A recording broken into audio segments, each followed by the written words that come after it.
უნდა მიერთგულო, გამყვე საიქიომდე და უერთგულოთ ჩვენ გულებს. თუ ხარ ამ საქმეში, უნდა იყო პირველი ადამიანის სიცოცხლის განდობს რა. რატომ ხდება ხოლმე ისე რომ ეს მკერდის ძვალი არ ხორცდება და აი მართლა მიყირს კაცებს სექსში რამე შეზღუდვას უწესებ ხოლმე. ეხა მაგარ ამბავს. მიდი. გამასუტრა გამოვიყოდა. რომელიც დავზოგველი პოზა იქნება შეუძლია იმითი იხსნა. გომის არაყირო იყო და გუდაური ვოდკა დალეული გაქვს იმ პერიოდში. გუდაურში სხვა რა უნდა დაგელია. ეს სიყვარულით. ეს სიყვარულით.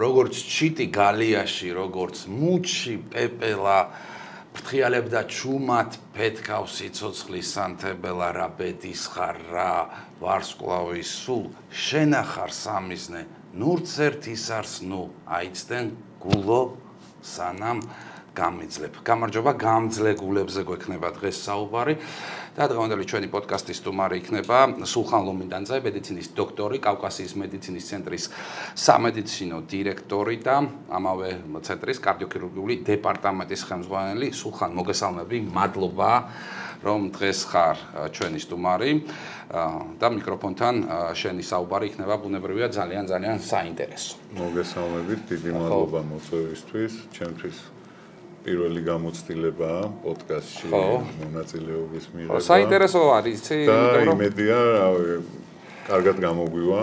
კი, მეც ვფიქრობ, რომ კარგი პოდკასტი გამოგვივა, მე და შენი საუბარი. ხო, ხა ჩემი მხატვრული კითხვის უნარები ძალიან სუსტია, მაგრამ რაღაცნაირად ეს ლექსი ამ პოდკასტს მოუხდება, იმიტომ რომ დღეს სწორედ გამძლე გულებზე და გულზე გვექნება ძალიან ბევრი საუბარი. პირველი შეკითხვა მინდა ასეთი დაგისვა შენ. გული შენთვის ეს არის, აი წითლად რო იხატება თუ როცა სიტყვა გული გესმის ეს გული ასოცირდება შენთვის თუ ის გული რომელსაც ორი წინანგული, ორი პარკუჭი და კიდე სამკარიანი, ორკარიანი და სხვადასხვა სარქულები აქვს. ნახე, გააჩნია რა სიტუაციაში ხარ და აი პირდაპირ გეგებნები სიტყვა გული და შენ რას წარმოიდგენ ამ გულზე? ამ გულს თუ სიყვარულ შეეხება ალბათ ამას. თუ სიყვარულ შეეხება ალბათ ამას. და თუ უფრო ფართო განსაზღვრით, რასაკვირველია გული, რაც ორგანო არის ჩვენი და რასაც ფაქტიურად მიუძღვენი ჩემი დასრული ცხოვრება. მთელი ცხოვრება, ხო. ამასთანაც რაღაც ინტერვიუს უსმენდი, თქვი რომ 7000 ოპერაცია გქონდა, კარდიოქირურგიული ოპერაცია გაკეთებული და ისიც დაამატე რომ ჩემი კარიერა მინდა დავასრულო, როდესაც მექნება 10000 კარდიოქირურგიული ოპერაცია გაკეთებული. ახლა რამდენი ოპერაცია გაქვს? წინ წავიციეთ, სადღაც 8000-ის პრობლემში ვართ. არ ვიცი, ხო, ეგ თავიდან ანუ ბოდიში შეგაწყვეტინებ, ანუ დარჩენილია მხოლოდ 2000 ადამიანი, ვისაც სულხანი ოპერაციას გაუკეთებს. ნუ მოდი ასე ვთქვათ, ჩემი პირველადი გადაწყვეტილებით ხო ეგრე გამოდის. თუმცა ან მხოლოდ 2000 ადამიანს გაუმართლებს. ძალიან რთულია იმის გადაწყვეტილების მიღებაც, გაანებო ასეთ პროფესიას თავი, თუმცა ისიც ვიცით, რომ მუდმივად ვერ იქნები. და ვერ იქნები იმ ფიზიკურ და გონებრივ კონდიციაში, რომ უსაფრთხო სერვისი შესთავაზო პაციენტს. ამიტომ რაღაც პერიოდში ეგ გადაწყვეტილება მისაღები იქნება. მიუხედავად მისი სირთულისა და მისი საკმაოდ დიდი ემოციური განცდისა. თან მეორე ცოტა ეგოისტური ფაქტორიც მაქვს ამაში ჩართული, რომ მეც ხომ მინდა ცხოვრება შევირგო რაღაც ცოტა ახალგაზრდა ასაკში გავიდე პენსიაზე, ასე რომ ვთქვათ და უფრო მეტი შევძლო სოფლიოს დათვალიერება, რაც ჩემთვის ყველაზე დიდი ჰობი არის მოგზაურობა. და ეხა არ მინდა ბოდიში და ყავარჯნებით ვიარო და ჯოხით და რაღაც შეზღუდვები მქონდეს იმ სიამოვნებაში, რაც მე სიამოვნებს და რაც მანიჭებს დიდ ემოციურ დადებით გზნობას. ხო, ანუ ცოტა ეგოისტი ხარ ამ მიმართულებით. ხო, ცოტა ჩემ თავზე ვფიქრობ. ხო, გასაგები. კარგი, ცხოვრება ახსენე და ხო, როგორი ექიმია სულხან ლომინაძე, აი უჩმახებს ხოლმე პაციენტებს რომ მართალიო, იმიტომ რომ პაციენტებისთვის აი განსაკუთრებით ანუ ისეთი ადამიანებისთვის აი რაღაცა ღვინის დალევა, ცოტა დალევა ის არის რა. უნდათ ხოლმე რა. ეხა იმ ანეკდოტის არ იყოს რა ვავაგინებიო შენ მაგაცებს ჩემ თავსო დალიერ რამდენი წინდა. ხო, ეგეთი ხა? ეგეთი არა ვარ. მოწევაზე ცალსახად კატეგორიულად მომთხოვნი ვარ და ძალიან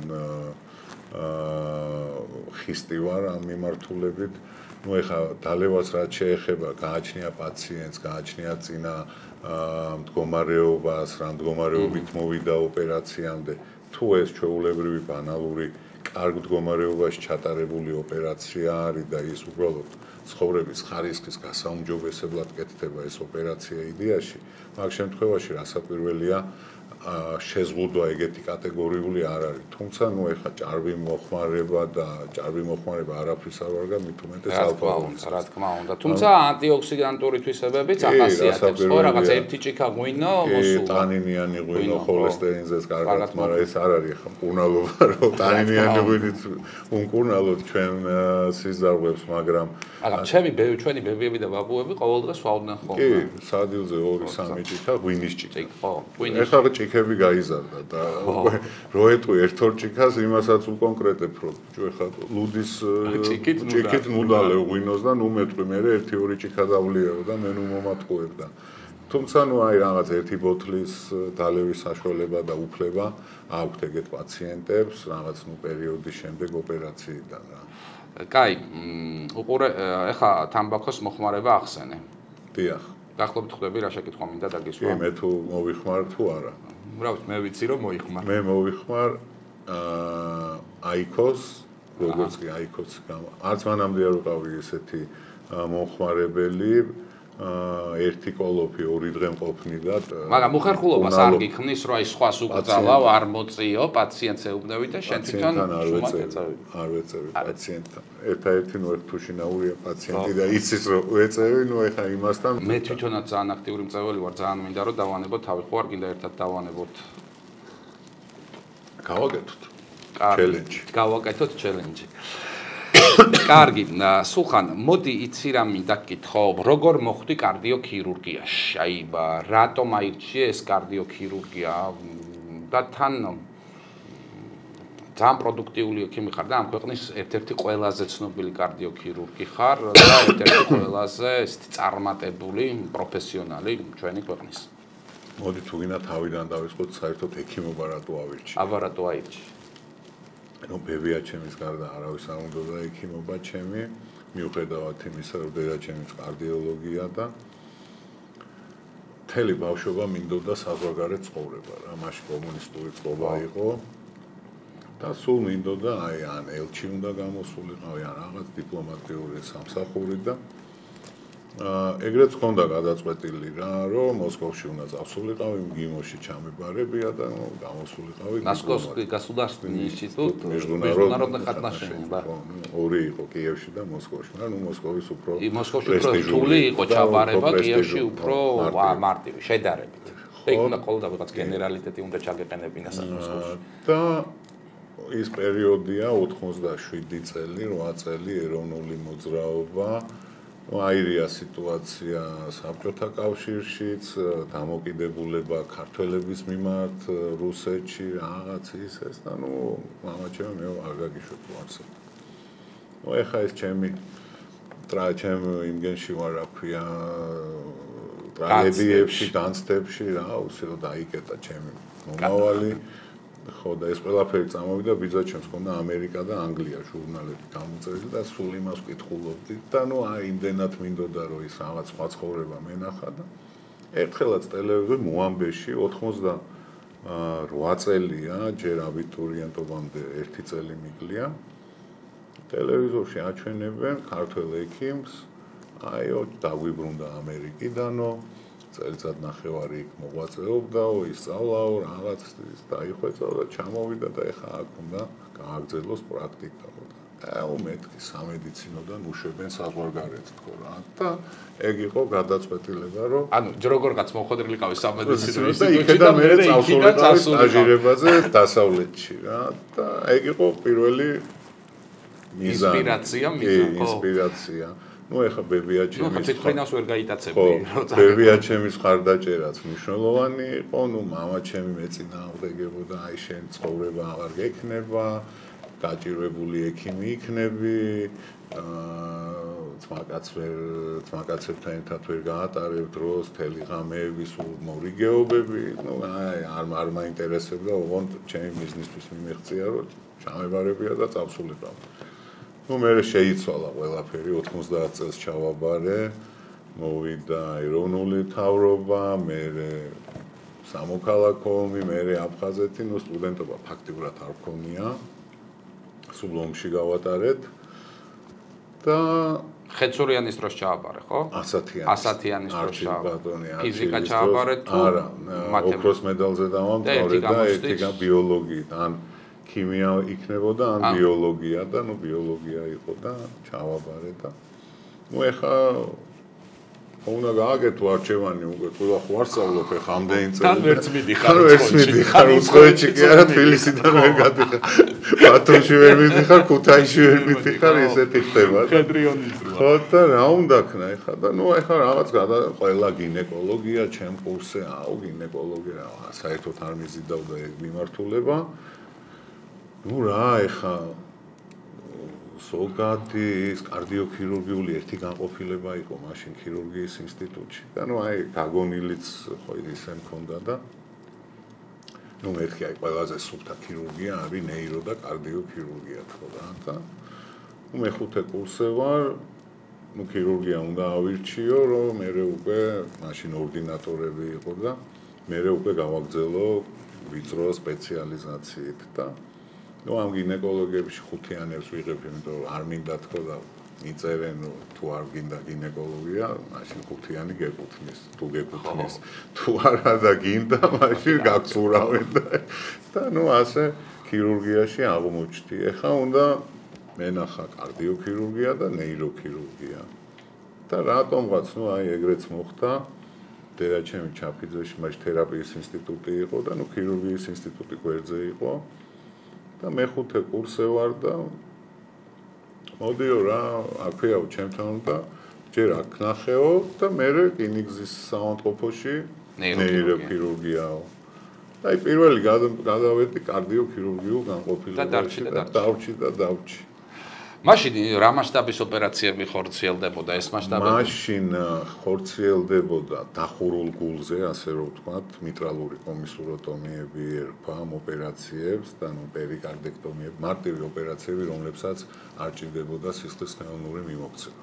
უმეტესწილად 90% ეგ ოპერაციები იყო. დანარჩენი იმ 10%-ში საკმაოდ ბევრი სირთულეებით, იმიტომ რომ არ იყო ამდენი ერთჯერადი საშუალებები, ხელთათმანი რო ხელთათმანია.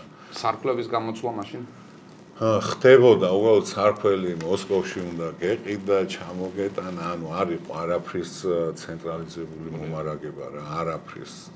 და სიკვდილობაც რამხელა ქონდა, სიკვდილობაც მაღალი იყო და მახსოვს უფროსებთან ერთად აზრობაზე მივდიოდით, ხელთათმანებს ვიყიდით, წამლებს მივიდანდით და მეორე დღეს ოპერაცია კეთდებოდა. ეხლა დაუჯერებელ ამბავს ყვები, რომ ეხლა სულხან ლომინაძე ამ ქვეყნის წამყვანი კარდიოქირურგი თავის დროზე დადიოდა ვაღზლის ბაზრობაზე, ყიდულობდა ლატექსის ხელთათმანებს და იმ ბაზრობაზე ნაყიდი ხელთათმანებით აკეთებდა ოპერაციებს. მაშინ სწავლობდი და მარტო ხელთათმანი კი არა, ბინტი, მარლა, ყველაფრის დეფიციტი. ყველაფერს ყიდულობდით იქ წამა. შუქი თუ გაქთიშვია ოპერაციის დროს. შუქი სულ გენერატორზე მუშაობდით იმ პერიოდში. ხო? ტრახ გენერატორი. თან როგორი გენერატორი იცი, აი ის 2 კილოვატიანები რო იყო მარტო საოპერაციოს რო ყოფნიდა და რეანიმაცია სიბნელეში იყო ნუ აი ეგ იყო ნუ აი რაღაც კოშმარი რა ჩათვალე საველე პირობებში გვიწევდა მუშაობა რა ყველა ოთახში კერასინკებით ეგრეთ წოდებული ტურბო იყო ყველაზე კარგი და მწვანე კერასინკები გახსოვს და წითელი კერასინკები ბურჟუიკები და რაღაცა ხო ნუ აი ეგ იყო წარმოუდგენელი რა ეხლა რო ვინმეს მოუყვე დღევანდელ რეზიდენტს და ახალ თაობას, ეტყვიან გიჟი ხარ, აგე ექიმებოდა წასული თავის მარამე გეკეთები. კაი, სულხან, როგორ განათდა შემდგომ შენი კარიერული გზა? ან უყურე აი ამ კერასინკიდან ნავთის გამონაბოლქვიდან როგორ აღმოჩნდი მე უკვე დიდ მედიცინაში, რასაც ხო, პირველი ხო რაც იყო პირველი უცხოელები ღია მაშინ ქირურგიის ინსტიტუტი იყო ბავშვთა ქირურგიაში ჩამოდიოდნენ პოლონეთიდან რა და ნუ ეხა პოლონეთი იმ დროს ჩვენთან შედარებით იყო სხვა პლანეტა თავის ყველაფრით ერთჯერადებით სახარჯებით ჩამოდიოდნენ ოპერაციებს აკეთებდნენ მიხალი იყო ეგეთი იტალიკი დღესაც ცოცხალია კარგი ქირურგია ნუ იქ რაღაც უკვე უფრო ცოტა ისეთ დახვეწილ ქირურგიას უყურე მე 98 წელი იყო ეგეთი ქირურგი იყო ჯენის კლიკი ამერიკიდან ჩიკაგოდან ბერძნების სათვისტომოთი დაგვიკავშირდა რომ იქ ამერიკის ბერძენთა სათვისტომოს პრეზიდენტი და მილიარდერი ვინც იყო იმის ექიმი რაღაც კონტაქტში იყო აქაურ ბერძნულ სათვისტომოსთან და იმ მილიარდერ ბერძენს მოუნდა რაღაც სიკეთე გაეკეთებია საქართველოში მცხოვრები ბერძნებისთვის რა და ეს თელი ბრიგადა ექთანი პერფუზიოლოგი რამოდენიმე კარდიოლოგი ქირურგი ანესთეზიოლოგი რეანიმატოლოგი ყველა დააფინანსა და ჩამოვიდნენ საქართველოში 98 წელი გაახარებს იმ ბერძენ მილიონერს კი ნამდვილად რაღაც 15 თუ 14 ოპერაცია გააკეთეს არ ვინც კი საქართველოში მეუფედან დაწყებული დამთავრებული მინისტრით იმ დროს და ჩვენი კოლეგით ხო ყველა მაშინ გაიკეთა მაშინ პირველად ვნახე შუნტირებები მე 2000 წლის დასაწყისში 99 წლის ბოლოს წავედი ბერლინში ბერლინის გულის ცენტრი იყო სადაც ჩვენი თანამემამულე პროფესორი ალექსი მესხიშვილი მუშაობდა ის ბავშვთა ქირურგიაში იყო და მაშინ მეც არ მქონდა დიდად არჩეული ბავშვთა ვიქნებოდი და ნუ წავიყვანა 3 თვე იქ ვიყავი ინტენსიურად რავი დღე და ღამე და ნუ აი პირველი ასეთი მასშტაბური კარდიოქირურგიული ცენტრი და ასეთი მანქანა კარდიოქირურგიული ნახე გერმანიაში მე 2001 წელს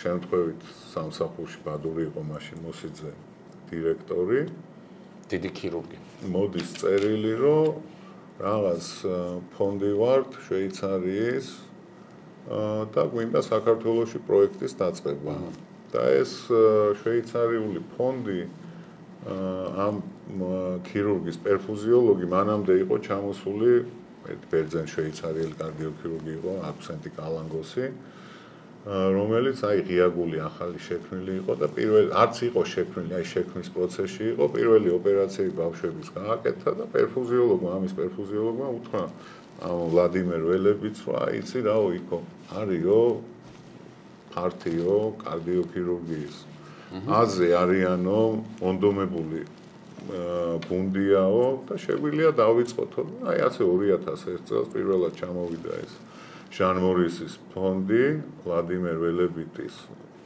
ხელმძღვანელობით და ყოველ თვეში თითო კვირით დაიწყო ვიზიტები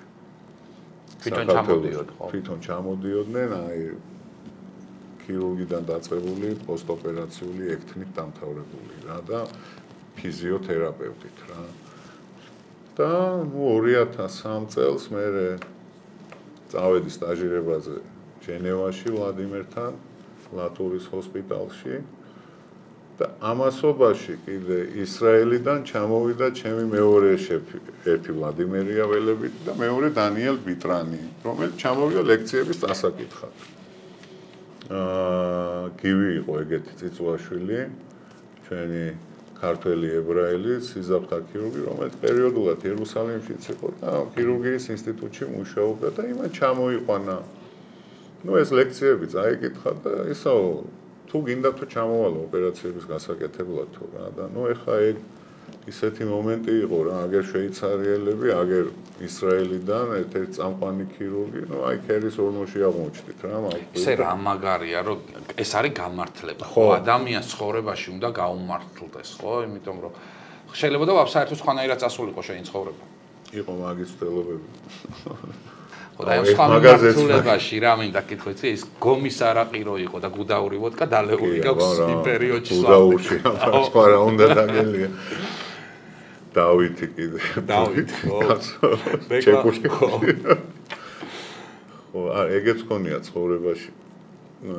რაღაც ერთი პერიოდი მინდოდა პოლიტიკაში წასვლა რა 2003 წელი არის ეს და ну აი უკვე გადაწყვეტილი ისე რაღაც ბოლო მომენტში შეიცვალა ხო იცი უკვე პოლიტიკაში მიდიხარ გონია აი ყველაფერი სხვანაირად აგეწყობა ამ ცხოვრებაში და თბილისში ჩამოდივარ ეს რევოლუცია სანამ მოხდებოდა ვარდების რევოლუცია ხო ვარდების რევოლუციამდე ხო და ბავშვი პატარა მყავს და ჩამოვედი სახლში მეუღლემ აიყვანა ბავშვი ავიდა სახლში და უკან საბარგულში მიდევს ბავშვის ისა რა ეტლი გავხსენი და თითი არ ჩამყვა და მეორე დღეს ჩამოდიან შვეიცარიელები საოპერაციოდ რა ოპერაციების ჩასატარებლად ну ეხა მთელი დღე ხო ვიყავი ბოდიში და დაგრუზული რომ აი ეს ეხა უცბად გამიხდა სადარდებელი რომ აი მე ოპერაციაზეც ვერ დავდგები ეს თითით მართლა წაწყვეტილი მაგდა აუ თან ვერაფერს ვერ შვები ტელეფონი არა მაქვს ვერ ვწდები ამას მეორე მხრიდან ორივე ხელით უნდა გააყო ეს თითი ჩატანიებული მაქვს ყვირი ვარ მეთქი ჩამოვი მივედი სამოთხურში ჩემი ძმაკაცი დამხვდა ფრჩხილი შეეწირა აგერ მეტყობა კიდევაც ფრჩხილი შეეწირა მაგრამ ნუ მე მეთქი აი ღმერთმა ნიშანი გამომიგზავნა რომ პოლიტიკაში არ მიხედე კარდიოქირურგიას ხო და ეგ იყო მე მაქედან აი ებრაელი ქირურგი ვინც იყო დანი ბიტრანი მე მაგან შემომთავაზა ისრაელში ფელოუშიპზე წასვლა და ნუ იქ დავიწყე პირველი ოპერაციები და პირველი ნაბიჯების გადადგმა დამოუკიდებლად. ისე ხარ რომ უყვირდებით ხომ? ეხლა ბევრად უფრო მარტივია ამ გადმოსახედიდან საუბარი ურთულესი პერიოდები აქვს საქართველოს გავლილი, მათ შორის მედიცინის მიმართულებით აი 90-იან წლებზე რო საუბრობ და მართლაც აი თუნდაც ცოტათი უფრო განვითარებული რო ყოფილიყო ჩვენთან, თქვა, თუნდაც კარდიოქირურგია იმ დროისთვის რამდენი დიდი ადამიანის გადარჩენა შეიძლებოდა, ხო?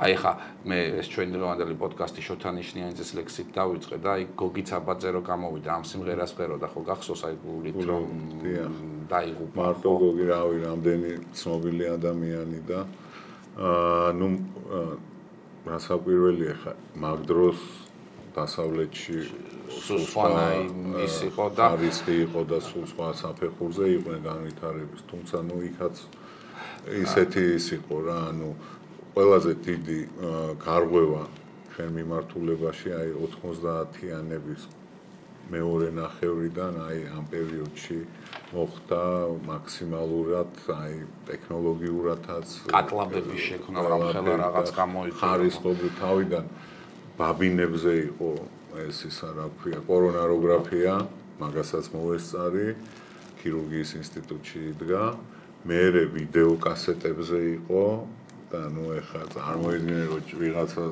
რომ მოგიტანდა კორონაროგრაფიაო და ამ დროს კინორს მოგიტანდა შეეშლებოდა და ეხლა ეს რატო ვახსენე იცი რომ ეხლა ძალიან აქტუალურია ხომ თუნდაც აი იმ პერიოდის შედარება დღევანდელ დღეს რო გადმოვიდა თან დასავლეთი ყოველთვის იყო ხომ განვითარების უმაღლეს მწვერვალზე ნებისმიერი მიმართულებით ვიდრე თქვათ სხვა ქვეყნები თქვათ იგი მათ შორის ჩვენ მიმართულებაში კარდიოქირურგიაში საბჭოთა კავშირიც რა იმიტომ რომ კარდიოქირურგია და კარდიოლოგია განსხვავებულად და ძალიან მოკლე დროში, იმიტომ განვითარდა საქართველოში, რომ პრაქტიკულად ყველას დასავლეთის სკოლა აქვს გამოვლილი რა.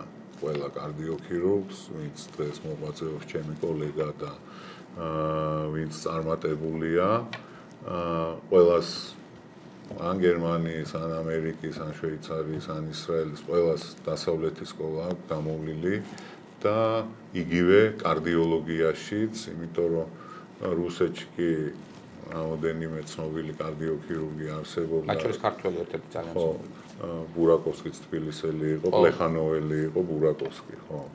და რაღაც ნიჭი გვაქვს საქართველოს ქართულ მიწას ამ კარდიოქირურგებს. ქართულად ლაპარაკობდა და აი ბევრი ჩემი უფროსი კოლეგა მოსკოვში მოღვაწეობდა და იყო ეს პროგრამა, აქედან ანესთეზიოლოგების, ქირურგების, პერფუზიოლოგების წაყვანის მოსკოვში, გაზდის და მერე საქართველოში უკან დაბრუნების და დამოუკიდებლად მიმართულების განვითარების და დიდი ხელშეწყობა ჰქონდათ ბურაკოვსკიდანაც, მაგრამ მე პირადად და ბევრი ჩემი კოლეგა, აი მე მაგალითად მოსკოვში არც ვიცი სადა ეს ცენტრი და ანუ სამედიცინო თვალსაზრისით დიდი შეხება არ მქონია მიუხედავად იმისა, რომ ნუ რავია, მოსკოვში ბევრჯერ ვარ ნამყოფი და სხვა ბევრი ღირსშესანიშნაობებია. სულხან, შენი კოლეგები ახსენე. იცი რა მინდა გითხო? შენი კოლეგის მიერ გაკეთებული ოპერაცია, რომელიც წარუმატებელი ყოფილა საქართველოში. გამოგისწორებია ეს ოპერაცია? მოდი ცოტა განმარტება მივცეთ წარუმატებელი. ნუ ვერ შეასრულა ადამიანმა სწორად თქვა თან. ხო, ანუ ძალიან წარუმატებელი იქვე მთავრდება საოპერაციოში და ეგ ერთ ჩემამდე მოაღწევდა და ვერა. კი, ბევრი ყოფილა ნამდვილად. და რავი, წინა თვეშიც მიუხედავად იმისა, რომ არ გვიყვარს ხოლმე ჩვენ სხვისი გაკეთებულის ხელმეორედ გაკეთება რა. თუ ჩემი პაციენტია და ჩემი ნაოპერაციებია და რაღაც დროის განმავლობაში ხა მუდმივი არაფერი არ არის, არ ჩუმტი, არც არფელი, არაფერი, ხო, ყველაფერს თავისი ლიმიტური პროგრამა. ხო, და მეც ჩემი პაციენტი რო სხვამ გააკეთოს, ეხა თუ არა ვარ საქართველოში ან ჩემამდე ვერ მოაღწია, ნამდვილად არ გავაკეთებიებ რა. კეთილი. რაღაცნაირად აუვარე ამ შეკითხვას. გამიკეთებია თქო, კი. ბევრი, მაგრამ ნუ შენი რანგის კარდიოქირურგი. რა შემოსავლების იქნება და ევროპაში? წლიურად. ან ამერიკაში. წარმოიდგინე ხა თუ და კერძო პრაქტიკაში ხარ ამ შემთხვევაში, როდესაც კარგი სახელი გაქვს, მოხვეჭილი ბევრი პაციენტი გყავს. ამერიკაში საშუალოდ ერთ ოპერაციაში მინიმუმ $10,000 იღებ და შვეიცარიაში იგივეა კერძო პრაქტიკაში. არის ოპერაციები, სადაც $25,000-30,000 იღებ. ხოლო ერთ ოპერაცია დამოკიდებულია ოპერაციის სირთულეზე და ასე შემდეგ. რავი, ხა 8,000 რო გავამრავლო. მოდი 10,000 ავიღოთ და კალკულატორს გავხსნე. რამდენი გამოგდის? ბევრი ძალიან. 8,000 გავამრავლოთ. ეხა ავტირდები და ნუ ამრავლე. და 8 მილიონი უნდა კონდეს ეხა. არა, 80. 80 მილიონი ხო, უბრალოდ ხო 80 მილიონი. 80. მაგრამ რასიზა. ჯობია შენ ქვეყანაში იყო და გიცნობდეს ხალხი და აღიარებული ვიდრე ამის 1/5-საც ვერ მიუახლოვდი. რამდენს? 1/5-ს. მე-10-საც. 1/10-საც ვერ. და მე-20-საც ვერ. 1/20-საც ვერ მიუახლოვდი. ვერა. ხო, მონეტარულად შეიძლება იყოს დაუფასებელი საქმე, მაგრამ ანუ შენ ადამიანებისთვის იმ ხელა სიკეთე გაქვს და იმდენი სიცოცხლე გაქვს გადარჩენილი, რომ ალბათ ნებისმიერ მონეტარულ რაღაცას ეს ჯობია. აი მარტივს გეტყვი ხა, რასაც საშუალოდ აქ ქირურგი, კარდიოქირურგი იღებს ოპერაციაში, კარდიოლოგი ევროპაში იღებს ეხოსკოპიაში. შეგეძლო დასულიყავი გამუშავოს ხოლმე. თავისთავად, შემეძლო დარჩენილიყავი ყველგან სადაც ვიყავი რა. რატო ჩამოხვედი? აუ, სულ სხვადასხვა მიზეზები იყო რა. კაი, მითხარი რამდენიმე მიზეზი, 1, 2. გერმანიიდან ისე მოხდა, რომ მაშინ ვინ ერკვეოდა, ოღონდ ვიზა ჩაერტყა და წასულიყავი, რა ვიზა გექნებოდა, როგორ გექნებოდა და ჩამიტყეს ტურისტული ვიზა და იქ ვეღარ გავაგზელე მიუხედავად იმისა, რომ ჰეცერი იყო ეგეთი შეფი ჰერცენტრუმის, რომელიც ძალიან დიდი ავტორიტეტი იყო ჰელმუტ კოლის და გენშერის მაგაც და ბერლინის ბურგომის დაურეკა და მისი მდივანის საქმეთა მმართველი წამყვარო იქნებ ვიზაო გადაუკეთოთო რა და სამუშაო ან სასწავლო ვიზა მივცეთო რაღაც სტიპენდიად შემპირდნენ კი არა და ნუ ვერაფრით ვერ მოხერხდა რა ანუ უნდა დაბრუნდე უკანო და იქ თავიდან საელჩოში აიღო უკეო სასწავლო ან სამუშაო ვიზაო ჩამოვედი ეს ახლა დროში თავისთავად გაწერილი სანამ საელჩოში ამ ვიზაზე მით უმეტეს სასწავლო სამუშაო დროში პროცედურულად ძალიან გაწელილია ამასობაში ის სტიპენდია ფონდი რაღაც მოხდა ნუ ვეღარ დაგაფინანსებთო თუ გინდა ისე ჩამოდი და ნელ-ნელა ნუ არ გამოვიდა ეგ ამბავი ნუ შვეიცარიაში სხვა მიზეზი იყო ისრაელში თავისუფლად მეორე წელიც დავრჩი უკვე მუდმივი სამუშაო ვიზა მქონდა ენაზეც უკვე იურიც ჩაწერილი ვიყავი რომ უკვე ის საუბარი არ იყო საკმარისი იმიტომ რომ ორიგეობაზე პაციენტს რომ მიიღებდი თავისუფლად უნდა შეგრძნებოდა იურიცზე კომუნიკაცია ისტორიის შევსება არ იყო პრობლემა იმიტომ რომ ორ ენაზე იყო იურიცზე და ინგლისურზე მაგრამ კომუნიკაციის თვალსაზრისით ივრითი გჭირდებოდა უკვე მაგაზეც ჩაწერილი ვიყავი და ცოტა იყო ეჭვიანობის მომენტი ბარსელონაში ვარ კონფერენციაზე კარდიოქირურგთა ევროპის წამიყვანა ჩემმა ებრაელმა შეფმა და ნუ იქ რასაკვირველია შვეიცარიელებიც იქ არიან და ნუ ვლადიმერი შევხვდით რაღაც და მე ეგეთ რაღაცას მეუბნები მოკლედ თუ დაბრუნდებიო და არ დარჩებიო ისრაელშიო თვეში ყოველთვე ორ-ორი კვირა ვივლითო საქართველოში და ნუ ეხლა იქ რაც უნდა ისწავლო და იმ ომში და იმაში რა გინდა აგერო სახლში იქნები და ყველაფერს ნუ ეს ხდებოდა ერთი კვირის განმავლობაში რა ეს ან საქართველოშიც ისინი ჩამოვიდოდნენ და ადამიანებს დაეხმარებოდნენ ხო და არ დარჩე ჩამოდი არ დარჩე და ნუ მიუხედავად იმისა რომ აი ძალიან ბევრი მეგობარი მყავს ისრაელში ჩემი კლასელებიდან დაწყებული კურსელები ისა და საერთოდ არ გამიჭირდა იქ ადაპტირება რავი რატომღაც მაინც აი ხათრი ვერ გაუტეხე და დავრუნდი რა და 2006 წლის იანვრიდან დარჩი რა იმათაც თავისი პირობა შეასრულეს და 2007 წლის თებერვლიდან მე მგონი რა 12 თებერვალი იყო საერთოდ დამოუკიდებლად არავინ რო არ მყავდა გარშემო უცხოელი გავაკეთე პირველი ოპერაცია რა ბურჯაანელი კაცი იყო შუნტირება გავუკეთე ორი შუნტი მივაკერე დღესაც ცოცხალია მაგარია მოვიკითხოთ ხო და აი ეგრე დაიწყო მე ყველაფერი სულხან აი ხო ეხლა პირველი გურჯაანელი კაცის ისტორია ახსენე რას ნიშნავს შენთვის ემოციურად პაციენტი აი როგორ ვინ არის შენთვის პაციენტი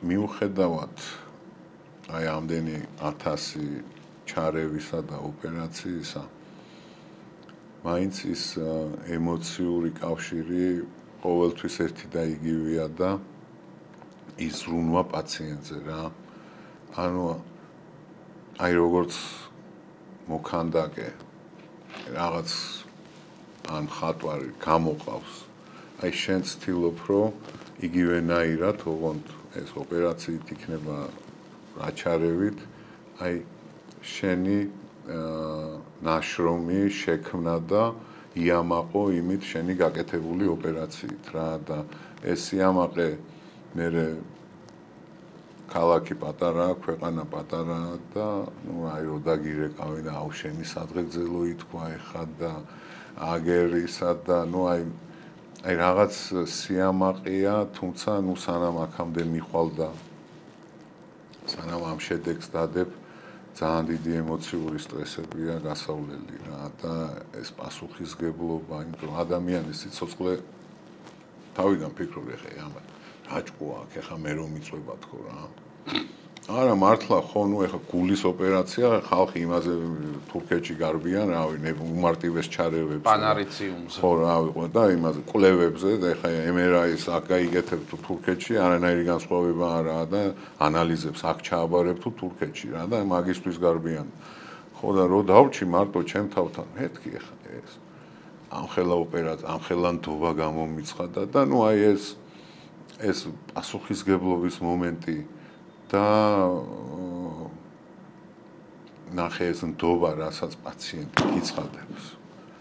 ეს უკვე არის აი დიდი გამარჯვება რა, რომ ადამიანი სიცოცხლეს განდობს რა. ეს არ არის ეს ერთი ორგანოა და ამ ორგანოზეა დამოკიდებული ყველა დანარჩენი ორგანო რა, ამის მუშაობაზე და ამ ორგანოს წყობში ყოფნაზე და ამ ორგანოს განდობს.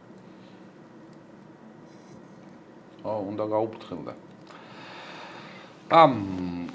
აი იცი რა მინდა გითხო, ეხა ახსენე რომ ამას თავში ჭკუა აქვს მე რომ მიწვება, აი რა იყო ის ჟინი, რამაც პროფესიონალად ჩამოგაყალიბა, აი თავარი მოტო რა იყო რომ აი მე ამასაც ესეც უნდა გავაკეთო, ესეც უნდა გავაკეთო, ესეც უნდა გავაკეთო და ესეც უნდა გავაკეთო, აი როგორ მოხვედი დღევანდელ სულხანამდე, ანუ აი ამ თავარი мотиваცია რა იყო. გასაკვირველია რაღაც მიზანი გაქვს. ამ მიზანს მე ვიღაცების არსებობა мотиваციას გიზდის, რომ რაღაცა გინდა რომ პირველი იყო ან მინიმუმ გაუთანაბრდე. რავი ეგ ალბათ მაინც ბავშვობიდან მოყვება, რომ გინდა პირველობა რა, ანუ ამისთვის გადადებ ყველაფერს, რომ ამას მიაღწიო. და ეს ჟინი ზუსტად მაქედან მოდის, რომ თუ ხარ ამ საქმეში, უნდა იყო პირველი. ეს პირველს მე გულისხმობ ხა ნომერ პირველი არ, მაგრამ აი ლიდერებს შორის და იმ საუკეთესოთა შორის, ვინც ამ მიმართულებაში არის. იგივე ეხება ნებისმიერ სხვა მიმართულებას. არა აქვს მნიშვნელობა, შენ კარდიოქირურგი ხარ, საერთოდ მედიცინის წარმომადგენელი არ ხარ და რაღაც სხვა მიმართულებაში ხარ. თუ ხარ, უნდა იყო პირველი და ეს მოდის სიყვარულით შენი საქმის რა. ისე თუ არ გიყვარს, ვერც პირველი გახდები, ვერც მეორე და ვერც მესამე რა. გასაგებია მესმის. იცი რა არის შენი თვისებები როგორი არის საოპერაციო ბლოკში, როდესაც შედიხარ? ტრანსფორმირებას ახდენ, თქვა საოპერაციო ბლოკში ბევრად უფრო მკაცრი ხარ, ბევრად უფრო მომთხოვნი ხარ? კაცრი არა, მომთხოვნი. უფრო ძალიან იშვიათად თუ რაღაცაზე ხმას აუწევ, მაგრამ ნუ ტონსაც გააჩნია ხა. წყნარად ეთყვი, მაგრამ როგორ ეთყვი, ხო? გინება არ მიყვარს ცალსახად. არასდროს, რავი, რაც მე მახსოვს, უცმაწური სიტყვა არ მithქვია არც ექთნისთვის და არც სხვა ჩემი გუნდის წევრისთვის. მომთხოვნი ცალსახად ვარ, იმიტომ რომ როგორც ჩემ თავს თხოვ, ისე და მინდა რომ საუკეთესო ხარისხით გავაკეთო ეს ჩემი საქმე, იგივეს ვითხოვ სხვისგანაც რა. და აი, რავი, პერფექციონიზმი ქვია ამას. რა ქვია, როგორ არ ვიცი, მაგრამ ნუ აი ეს მაქვს რა. შეცდომის საშუალებას არ ვაგისვა. შენ რომ საქართველოში გულის ოპერაცია დაგჭირდეს, ამ ოპერაციას საქართველოში ჩაიტარებდი თუ საზღვარგარეთ, ძალიან გულწრფელად მითხარი. წინ მითხარი ხომ რომ ამ საქმეში უნდა იყო ამ პირველი და ან არაფერი. არა, რავი, ეხა საზღვარგარეთ წასასვლელი ნახდათ არაფერი არ გჭირს რა, მაგ მიმართულებაში. ანუ აქ ჩაიტარა. კი. არაფერი განსაკუთრებული ეხა თუ რაღაც მაღალ ტექნოლოგიური არ დამჭირდა, რომელიც სიტყვაზე საქართველოში ხელმიუწვდომელია ან რაღაცა ან არ კეთდება, დანარჩენი რასაც მე ვაკეთებ სიტყვაზე და ის დამჭირდა, პრობლემა არ იქნება. კარგი, ისე შენი გული როგორ მუშაობს? გადასარევად. Ცუდად რომ მუშაობდე, სხვას როგორ ამუშავებ, ახლა მითხარი. არა, მეც გენეტიკურად მაქვს დატვირთულობა, მამაჩემს პულსიზაფრა დაავადება ჰქონდა. ჩემ თავს ასე წოდებულ ჩეკაპს უკეთებ წელიწადში ორჯერ მინიმუმ ანალიზები. 2 წელიწადში ერთხელ გულის კატეკორონაროგრაფიას ვიკეთებ პროფილაქტიკისთვის და რავი, ყველას ურჩევ, ვინცაც გენეტიკური მიდრეკილება ან რისკ ფაქტორი აქვს და არის რისკიან პაციენტ ადამიანთა ჯგუფს განეკუთვნება. რაღაც ასაკის ზემოთ, 40 წლის ზემოთ კაცებში და ქალებში მენსტრუაციის მენოპაუზის შემდგომ მიზანშეწონილია ეს კატეკორონაროგრაფია, რომელიც გულის კვებავის სიზარღვების მდგომარეობას განახებს და ვიცით პრობლემა გვაქვს თუ არ გვაქვს და ერთხელ რო გაიგეთებ, მე რამოდენიმე წელი აღარ გჭირდება ამის გამეორება. თუ კარგად იქცევი.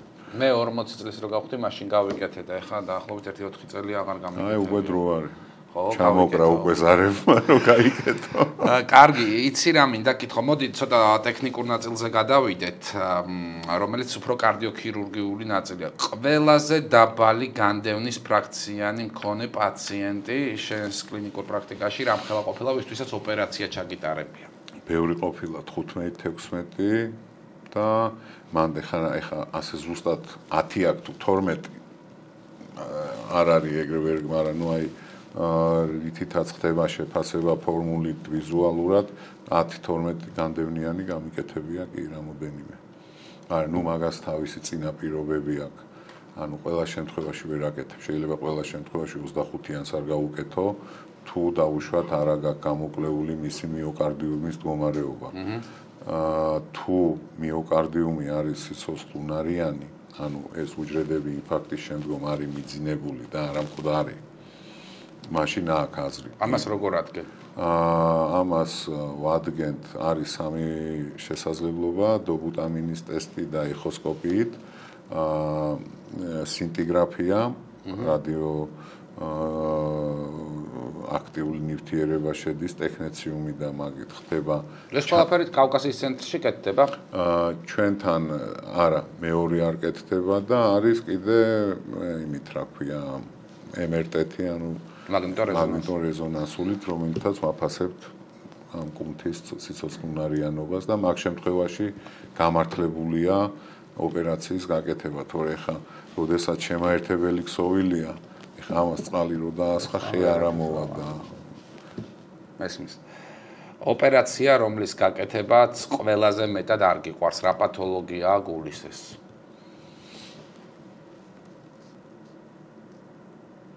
რავი, სამკარედიანი სარფლის პროტეზირება ძალიან უმადური ოპერაციაა რა. ძალიან იშვიათათაა, მაგრამ ნუ ტრიკუსპიდალური სარფლის პროტეზირება რა. მარტივია, რაიმე სირთულეებთან არ არის დაკავშირებული, მაგრამ პროგნოზულად რომ არ არის ისეთი კარგი, როგორიც უნდა იყოს და არ გიყვარს? არ მიყვარს. ისე აკეთებ ხოლმე ამ ოპერაციას? თუ აი რამოდენიმეჯერ გამიკეთებია, უმეტესწილად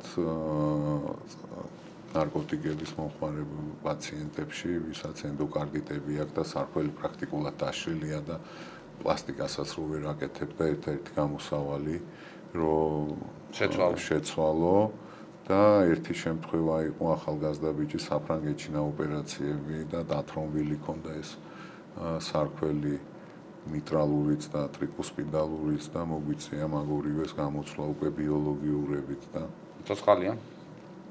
არა, სამწუხაროდ სხვა ღვიძლის პრობლემებით გარდაიცვალა რა.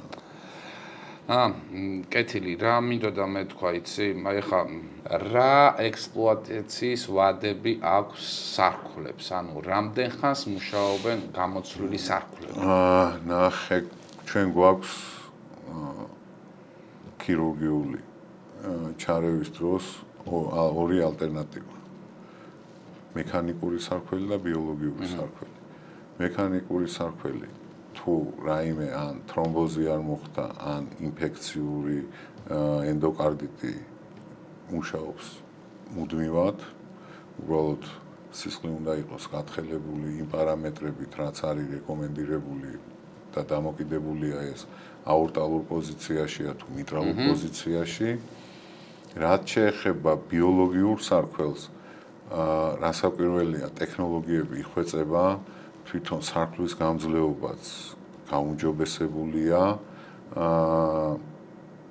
თუმცა აი ახლა 2-3 კვირის წინ ორი ადამიანი იყო მოსული ჩემთან, აორტალური სარქველი გამოცვლილი, ერთს რამოდენიმე წლის წინ და უკვე კარედები კალციფიცირებული ჰქონდა, როდესაც 10 წელი მინიმუმ უნდა იმუშაოს აორტალურ პოზიციაში ბიოლოგიურმა სარქველმა და მეორე, იქ ქირურგიული შეცდომა იყო სავარაუდოდ, იმიტომ რომ პარავალულარული ლიკი იყო, ასე რომ ვთქვათ, სისხლი სარქველს და ფიბროზულ რგოლს შორის გადიოდა, ხო. რაც შეეხება მოვლას ბიოლოგიური სარქველისას და მექანიკურის ორივეს ჭირდება ინფექციის პრევენცია. ანუ კბილზე მიდიხარ, წინადღით ანტიბიოტიკს ვიწყებთ, რაღაც ხელი გაგვეჭრება, არ შეხორცდა დროულად ანტიბიოტიკს ვიწყებთ და ექიმს მიმართავ. ანუ თუ იქ მოხდა ინფექციების კონტროლი არის ერთ-ერთი უმნიშვნელოვანესი. ეგ არის ნომერ პირველი. სარქლების გამოცვლის დროს მექანიკური იქნება ეს თუ ბიოლოგიური თუ პლასტიკა გაკეთდება, იმიტომ რომ პლასტიკა რო კეთდება იქ მაინც უცხო სხეულია ფიბროზული რგოლის გასამაგრებლად და იმაზეც ჩვეულებრივად როგორც სარქველზე ეს ინფექცია ეკიდება და როგორც უცხო სხეულს პირველი სამიზნე არის ინფექციისთვის. კარგი, კიდევ ერთი შეკითხვა მინდა დაგისვა, რომელიც ასევე კლინიკური მიმართულებით არის. ძალიან არსებობენ პაციენტები, რომლებსაც მაგალითად შუნტირების ოპერაციების შემდეგ არ უხორცდებათ მკერდის ძვალი, ხო? ანუ ჩვენ ვიცით, რომ ეს მკერდის ძვალზე ხდება ეს გაჭრა.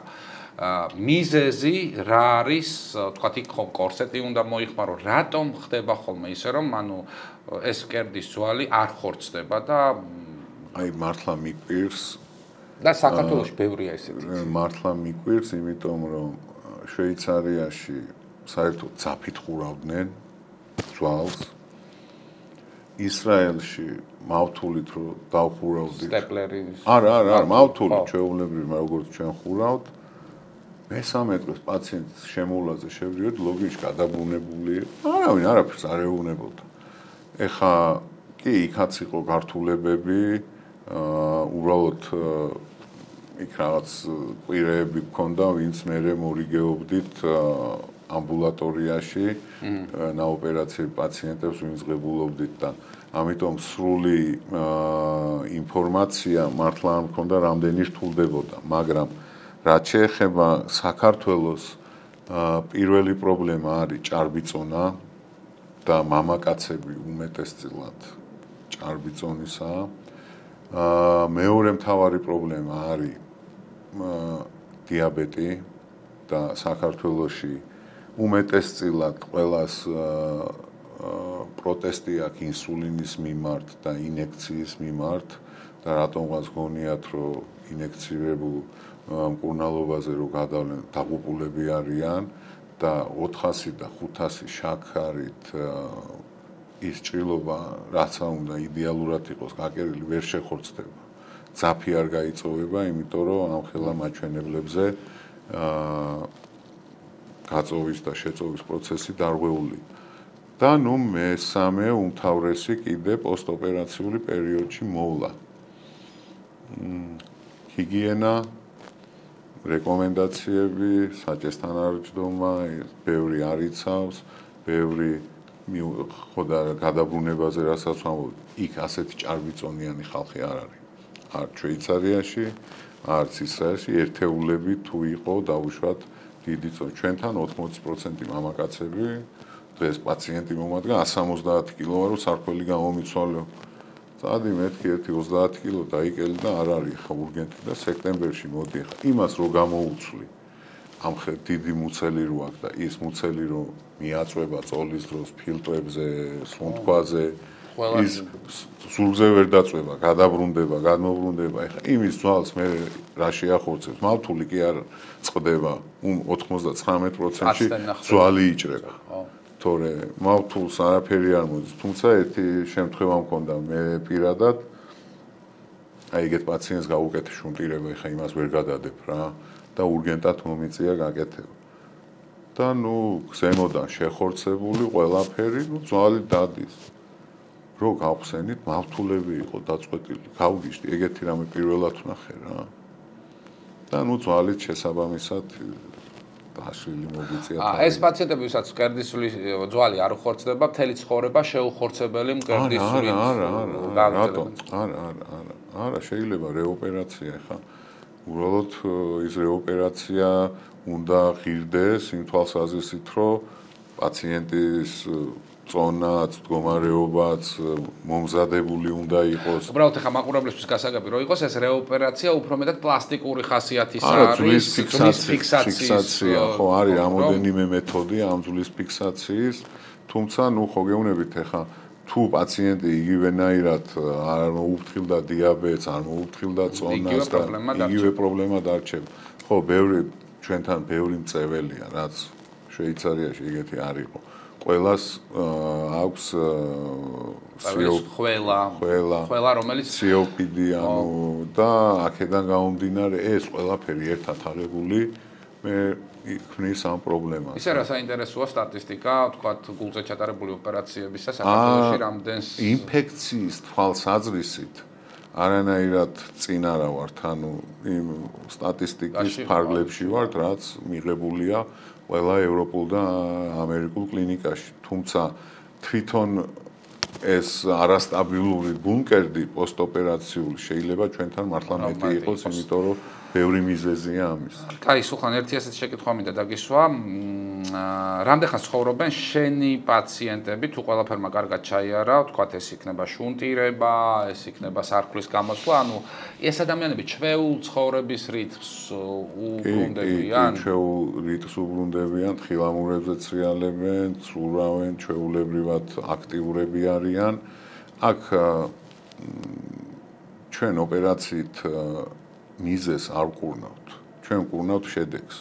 მიზეზი არის უკვე პაციენტის ცხოვრების წესში. რამდენად ის თავს მოუფრთხილდება, რამდენად მეორად პრევენციას თავიდან ბოლომდე აითვისებს და ჩაინერგავს თავში, რომ ეს ასეა გასაკეთებელი, რომ ეს ოპერაცია იყოს შედეგიანი ხანგრძლივი დროის განმავლობაში.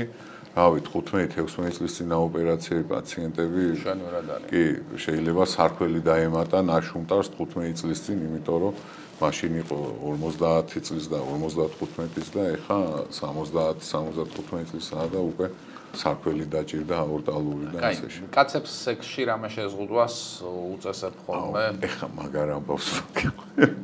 მიდი. ბათუმში ვარ ჩასული კონსულტაციებზე და ახალგაზრდა ბიჭია რა. რაღაც 45 წლის ერთი 3 თვის წინ გაუკეთე აი ოპერაცია. ფორმებით, რასაც საუბრობდით, დაახლოებით იგივე რა. სულქანი, დაბალი, მაგრამ ახალგაზრდა რა.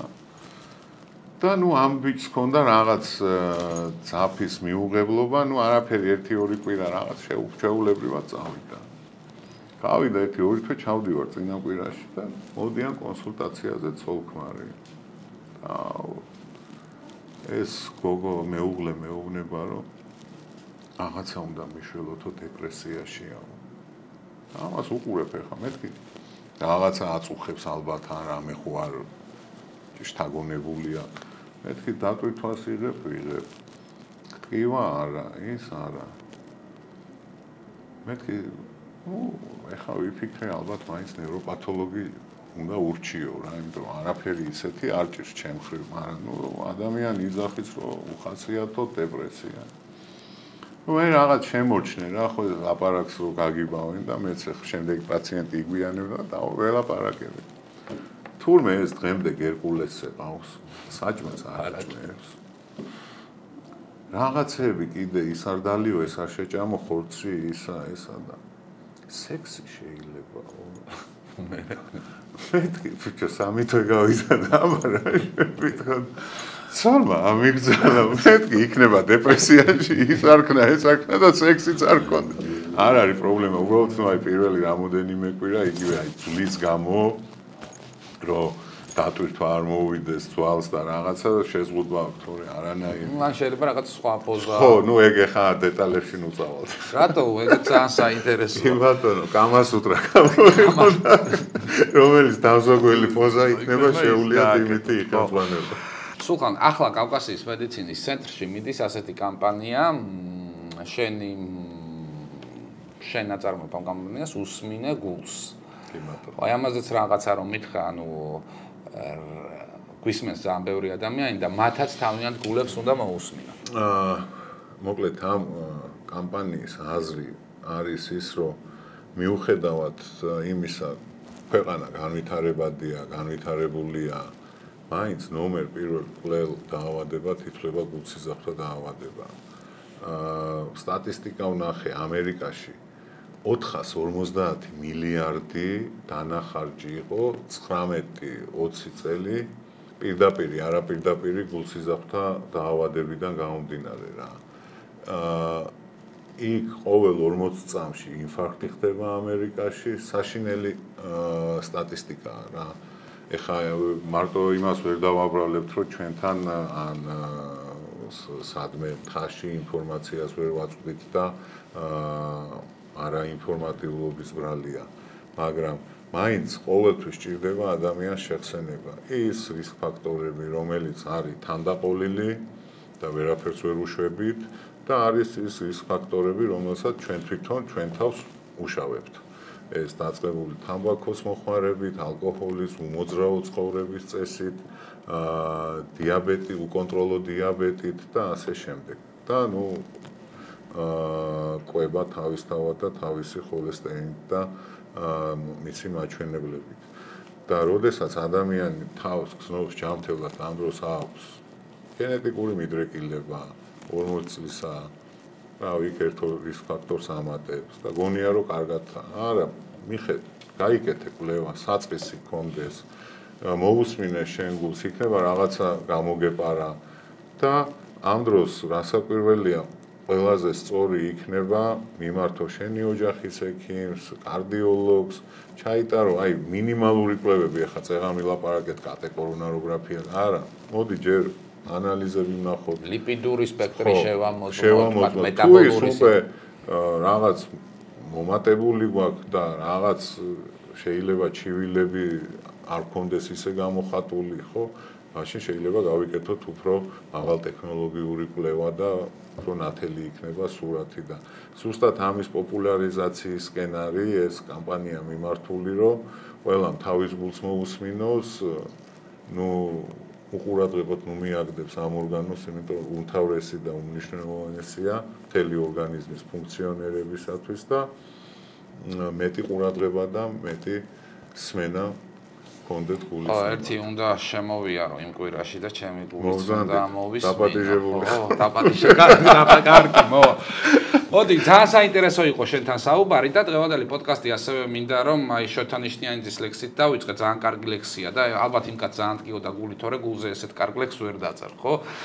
და თუმე მინდა დავასრულო, გულო უნდა მიერთგულო, გამყვე საიქიომდე და უერთგულოთ ჩვენ გულებს. დიდი მადლობა რომ იყავით ჩვენი გადაცემის სტუმარი და გემშვიდობებით მომდევნო პარასკევამდე. ეს სიყვარულით. ეს სიყვარულით. უსმენდი, პოდკასტი ეთერში იყო ექიმი მიკროფონთან. მადლობა სულხან. გაიხარე.